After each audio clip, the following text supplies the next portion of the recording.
Encre belle, encre rebelle. C'est un fanzine et un podcast.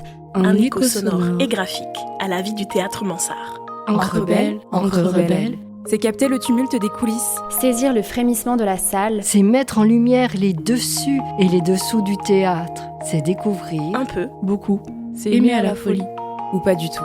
Encre belle, encre rebelle. Ce sont des spectateurs, des spectatrices qui explorent leur intérieur et voyagent par intermittence avec les œuvres et les artistes, qui laissent une empreinte à chaque geste, à chaque rencontre.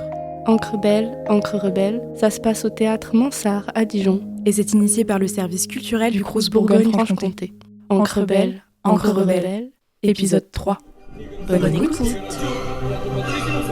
Encre belle, encre rebelle, quand le théâtre Mansart trouve son écho. Ça fait 2 tarifs à 15 €. Ça, donc ça vous fera 30 €. Avant ça, il y a un bar et une exposition. Merci. Pas de soucis. Je vous scanne vos billets juste avant que vous rentriez. Alors, on va... Deux personnes qui vont arriver. Ah, très bien, pas de soucis. Bonsoir.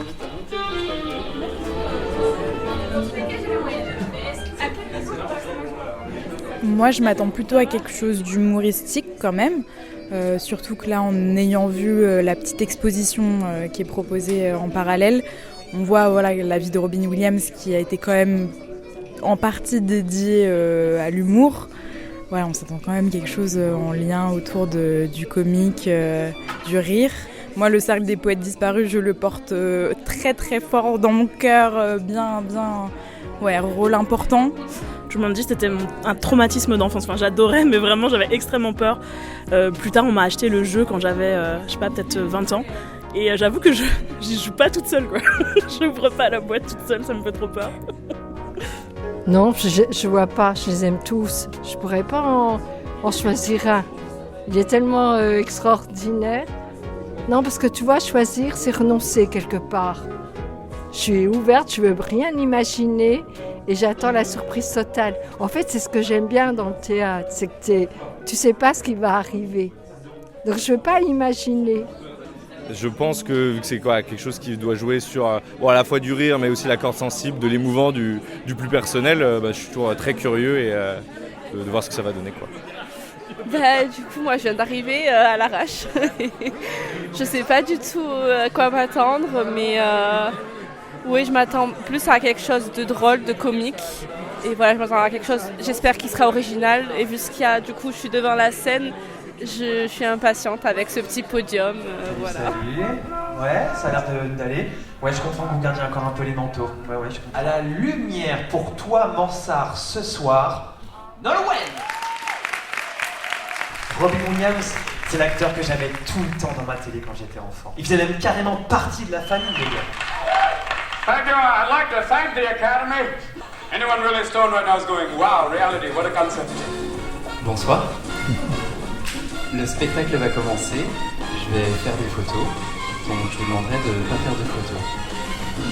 C'est pas grave de pas avoir toutes les références, c'est pas grave d'être trop vieux parce qu'on n'a pas vu telle chose, c'est pas grave d'être trop jeune parce qu'on n'a pas connu telle chose incroyable. Non, c'est pas grave du tout.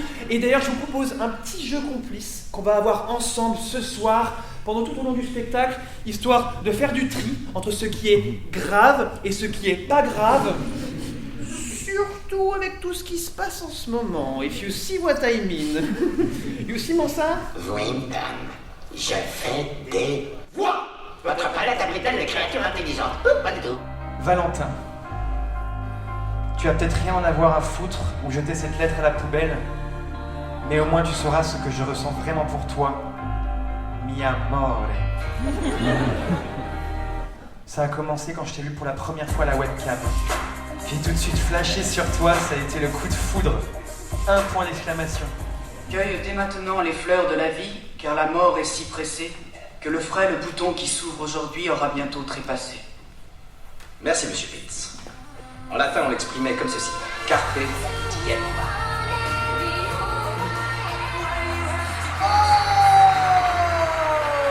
Un tonnerre d'applaudissements, Mansart. Merci Grace Johnson d'avoir été aussi subtil, presque subliminal. Je veux remercier aussi toute l'équipe, particulièrement les gens du sud de Boston. Vous m'avez régalé, vous êtes les meilleurs. Encre belle, encre rebelle. quand le théâtre Mansart trouve son écho. En fait, je me suis demandé, est-ce que c'est du théâtre ? Parce que là, pour le coup, c'était plus du stand-up, mais est-ce que du coup, c'est aussi du théâtre ? Il a mélangé les deux et je pense que c'est ça qui m'a un peu... Je savais pas trop où j'étais. Est-ce que j'étais dans une salle de spectacle ou dans une salle... Donc, c'était perturbant, mais c'était quand même très fun. En fait, il y avait un fil directeur où il racontait sa vie, son enfance, etc. Puis après, ça bascule sans transition. Mais je salue quand même son invention et son dynamisme. Et puis au moins ça a permis de lâcher le mental et tu savais pas ce qui allait se passer. Et j'ai rigolé, ce qui, nous le savons, est rare. Et puis il y a eu du High School Musical, donc moi à partir de là ça m'a accueilli. Donc non, j'ai passé un bon moment. Ça m'a fait redécouvrir Robin Williams. C'est un acteur que j'aime beaucoup mais que j'avais un petit peu oublié. J'ai rementionné des classiques, La nuit au musée, Good Will Hunting. C'est des films, ça donne le goût de les réécouter parce que ça fait partie de mon enfance. Puis de voir qu'il a été tellement fan de cet acteur-là qu'il a décidé de faire un spectacle sur lui, je trouve ça vraiment, vraiment cool. C'était vraiment fun. Ouais. Trouble de l'attention, ça allait dans tous les bords, mais c'est ça, faut s'accrocher. Puis ouais, au final, je trouve que le message est beau, c'est essayer de reproduire un petit peu ce que nos idoles font, puis d'essayer de transmettre la joie, la bonne humeur, puis ça, j'ai trouvé ça vraiment fun. Ouais. J'adore quand il brise le 4e mur et qu'il sort un peu de son personnage en rigolant avec nous. J'adore ces petits sourires et ces moments de complicité vraiment avec le public. Je crois que c'est ce qui me fait vraiment ressentir un truc particulier dans ces moments de jeu, justement, là où il est le plus vulnérable au final. Et ouais, c'est trop beau, trop touchant. On a presque l'impression que c'est un copain qu'on connaît depuis longtemps. Il y a une grande proximité, ouais. Ouais, c'est fou ça, cette impression que ça donne. C'est un mélange de plein d'art parce qu'il y avait de la photo. En plus, les photos qu'ils ont mis à la fin, ils les ont pris pendant le spectacle. Et en même temps, parfois, on avait l'impression qu'il était un peu lui-même aussi quand il parlait au public. Donc ouais, il y avait plein d'arts différents et de la sincérité aussi. Là, c'est la 16e fois qu'on joue le spectacle depuis qu'il a été créé il y a, en gros 2 ans. Et justement, ce soir, je sais que je m'étais vraiment dit, parce que la dernière fois que je l'ai joué, j'étais un peu frustré du début. Et là, aujourd'hui, je me suis dit, connexion avec le public, tout de suite. C'était très important pour moi de vous faire monter avec moi dans le train de cette folie qui est pas innée, quoi. Et parce que voilà, des fois j'ai pu, par excitation ou par le temps de trouver le spectacle, commencer trop fort, trop vite. Et là, aujourd'hui, je m'étais vraiment dit, non, on prend le temps, on se connecte avec les gens, on dit bonsoir. Parce que des fois, le danger de ce spectacle, ça pourrait être d'avoir tellement d'énergie, et ça pourrait être mon défaut de comédien aussi, que du coup, il n'y a pas cette vulnérabilité, il n'y a pas de fragilité, et que c'est tout le temps haut, tout le temps dans la tension, tout le temps dans la recherche de la blague. C'était également un plaisir pour moi parce que j'ai vraiment senti le public très pétillant. Alors je ne sais pas ce qui s'est passé dans le hall avant que vous arriviez, mais en tout cas... Je trouvais que c'était une super parenthèse dans ce monde de bienveillance et de joie. Il n'y avait pas de jugement, et ça fait tellement du bien, juste une rencontre comme ça, dans la joie, le rire et vraiment la bienveillance. C'est un spectacle qu'on joue rarement dans la foulée, plein de fois d'affilée. Du coup, c'est vraiment 2 représentations où il va y avoir 4-5 mois d'écart. Et du coup, pour réussir à moi-même remonter dans ce spectacle, c'est toujours un défi un peu quand même. Et puis les personnes qui ont travaillé aussi dans le spectacle, parce qu'on était 3 à l'écriture et à la mise en scène, à s'auto-aider avec des générations différentes. L'autrice qui m'a aidé, elle m'a dit « Je ne connais pas Robin Williams. Je ne connais pas, donc je ne serai pas la seule. Donc on va faire en sorte que même si on ne connaît pas, on va le dire aux gens. » Et puis évidemment le truc de la génération, d'où le jeu du « c'est pas grave ». Parce qu'au début les gens se sentaient un peu de côté, de « Ah mince, j'ai pas vu ça, tout ça ». Et c'est vrai que sur une scène de théâtre, on a envie de tout comprendre, que tout a une raison d'exister. Et en même temps, Robin Williams, c'était tellement des jets, des choses qui lui apparaissaient comme ça, et puis qui étaient très en lien avec les gens avec qui il était. Donc, on en est arrivé à ce que vous avez vu ce soir. Voilà, donc trop cool. En tout cas, nous, on dit merci, parce que ça fait du bien. On sort de là, on est content, et on se dit « Oh, ça a fait du bien ». Tout le monde a des inspirations. Mais là, vous l'avez vraiment mis au cœur et vous l'avez, sans vous justifier, vous l'avez mis en valeur et vous l'avez partagé. Du coup, ça permet de vulgariser et de rendre accessible ce gars que je l'avais juste vu dans le Cercle des Poètes Disparus et j'avais kiffé. Donc non, ça faisait du bien. Et ce fait de cet effort d'inclure le spectateur en tant que co-acteur, ça fait du bien, ça crée ce sentiment d'importance, de considération, et c'est trop bien. Et aussi que vous avez laissé les lumières allumées au début. Moi, j'étais en mode, attends, ça a commencé, ça n'a pas commencé. Les 3 spectacles de la compagnie, vraiment, ont fait en sorte de créer des spectacles où tout le monde se sent inclus, même si t'as jamais été au théâtre, même si t'as lu une fois Molière, même si t'as des très bons... Enfin, que tout le monde se sente inclus au maximum, c'est important pour moi parce que je déteste quand les gens ils disent « Ah, j'ai pas trop compris, je me suis senti bête et tout », je déteste ça. Donc du coup, c'est cool, ça t'a donné ça à sentir. Encre rebelle, quand le théâtre Mansart trouve son écho. Aucun souci. Alors, est-ce que vous êtes photographe-acteur, meilleur ami, qui êtes-vous ? Ah peut-être un peu tout ça, mais pas vraiment acteur, pas du tout acteur même, mais c'est vrai que c'est assez plaisant finalement et challengeant d'être là avec Valentin. C'est vrai que quand il m'a proposé ça, c'était assez terrorisant pour être honnête, mais finalement c'est aussi émouvant qu'il me fasse confiance et que je puisse être là pour faire les photos et puis voilà, dire quelques petites choses. Ouais. Enfin, votre présence, ça s'est senti sur la scène et même le hors-scène. C'était très beau, c'était chorégraphique en fait de vous voir vous balader et d'être à proximité du public et en même temps du coup de Valentin sur scène. Vous faisiez vraiment ce truc de connexion et c'était vraiment très beau et très poétique dans la manière de faire. C'est un rôle que j'aime bien aussi parce que du coup moi c'est un peu comme si c'était une personne de la salle qui était sur scène finalement et du coup ça fait aussi un peu le lien entre Valentin et puis la salle. Je trouve que c'est en tout cas c'est un rôle que je trouve assez beau et je me permets de rire. C'est vrai qu'il me l'a toujours dit, il m'a dit bon, essaye d'être le plus en direct possible et de faire comme si, finalement c'est vrai que je suis pas acteur donc je joue mon rôle de photographe, d'ami et puis c'est vrai que si ça me fait marrer, je me marre, j'essaye pas de contenir mon rire ou quoi. Ouais,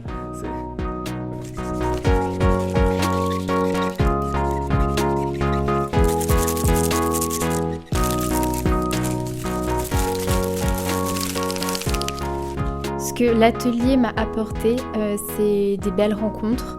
Ça m'a fait grandir, positiver et explorer des nouvelles facettes de ma créativité, plus en confiance et plus en lâcher prise. Notamment en allant voir des pièces de théâtre de différents genres, de l'humour à la mort.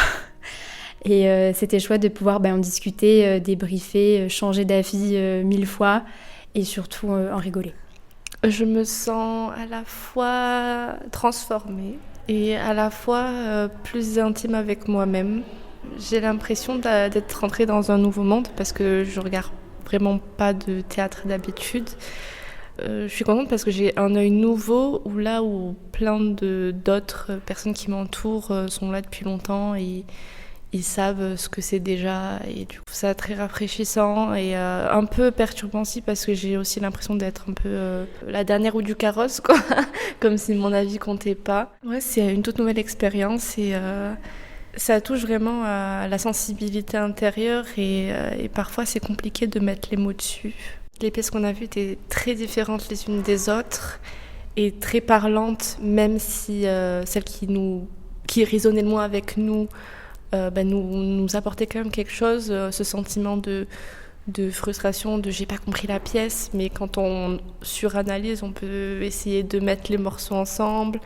Et puis nous, on a fait un travail derrière qui faisait que il fallait mettre des mots dessus, il fallait aussi mettre un visuel dessus. Donc ça a beaucoup permis de se faire une idée que le théâtre ne s'arrête pas à la scène, qu'il y a aussi le public qui est pris en compte dans beaucoup de pièces, qui peut même interagir avec la scène. C'est vraiment un monde très ouvert, même si c'est dans un endroit fermé. Encre rebelle, quand le théâtre Mansart trouve son écho. Alors déjà en termes de créativité pure, je me suis redécouvert un passe-temps, une passion pour manipuler les arts en fait. Que je faisais beaucoup ça quand j'étais petite, un peu du scrapbooking, tout ça, découper, coller.